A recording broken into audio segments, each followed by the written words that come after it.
Hi, my name is Ed Peterson. I'm the founder and director of the Tiny Town Association. So yesterday I put up a video that focused on how tiny homes could help with some of the housing needs in Canada. And shortly after I posted the video, my ears just started to burn, and I thought, I'll just bet you that there's a lot of traditional home builders that are really up in arms about how I'm suggesting tiny homes can replace them, and that is not the case. So I thought I'd do this follow-up just to kind of provide a little more information to support that point. So here are housing needs in Canada, assumptions to begin. First of all, that traditional housing can keep up with new demand, plus their portion of the existing demand, and we'll look at that in just a minute. Second assumption, this is based on Minister Clark's speech at the Rural Ontario Municipal Housing Association Conference, same as yesterday. This is the link to it. You can find it in the post yesterday. Province and territory needs are calculated based on a percentage of population. That remains the same as yesterday. Yesterday's post. People that fit the tiny home demographic are 67% of the population of people in need. So this is, again, singles, couples, single parent families, or young families with very, very young children. Obviously, tiny homes are small, and they're typically only the same as a studio or a one-bedroom apartment. So you really don't have a lot of space for a lot of people. That's why typically one or two people. However, that one or two people still is over 50% of the population in Canada. And typically those are not the kind of homes that are built in traditional forms of housing, only because they are the least profitable for builders. Next point here. CMHC's target date to address housing need in Canada, as I mentioned before, after they took over the National Housing Strategy, the funds disbursement was December 31st, 2030. Current date is February the 11th, 2022. There are 463 weeks left from today until CMHC's target date. So let's look at numbers.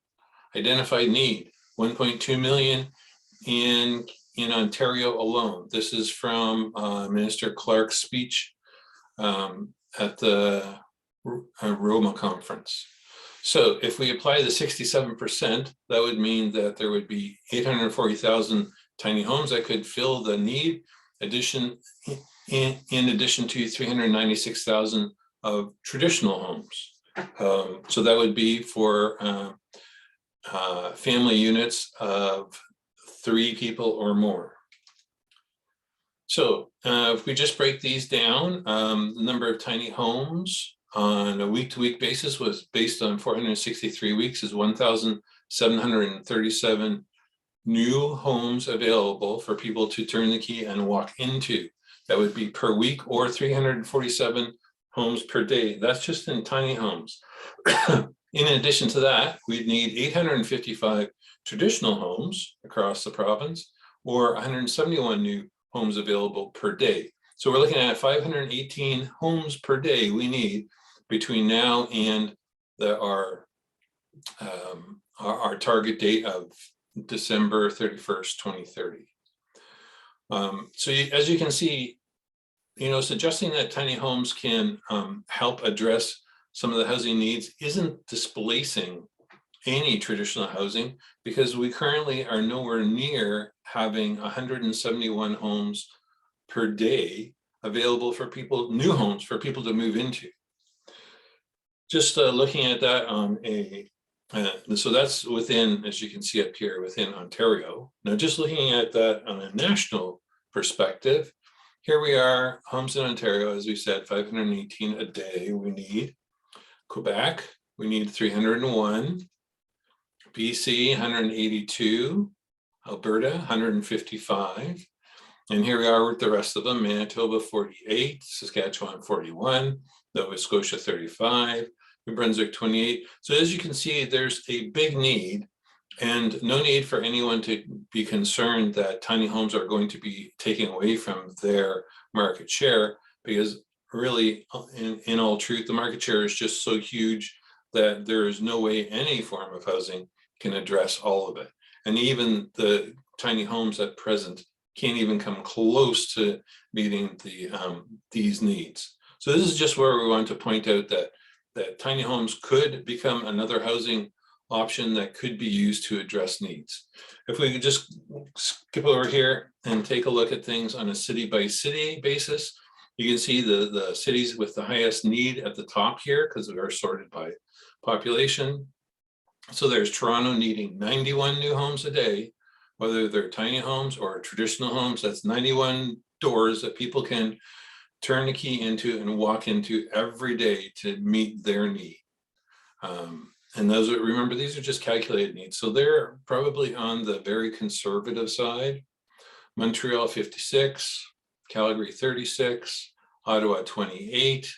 You know, and we look at number of homes per day, it's what, 28. Well, that's not the same as looking and saying, okay, well, yeah, we need 28 a day, but really, in reality, we're going to need 65,000 in Ottawa to meet the needs by 2030. And that's not even, just remember here, we're not even talking about, this is just meeting what is needs of today. This doesn't mean between now and 2030, those 463 weeks, we're going to have more people that are coming in that are going to need more housing. So when we're saying 65,000 in Ottawa as an example, or let's jump down to Kingston, because this is 9,000, seems much more manageable. Of course, it's like a lot smaller than Ottawa, but 9,000 homes in that time, that's 9,000 plus the new people that move into town. This is just 9,000. Actually, ideally, we would have 9,000 new homes extra today to meet our needs, our housing needs.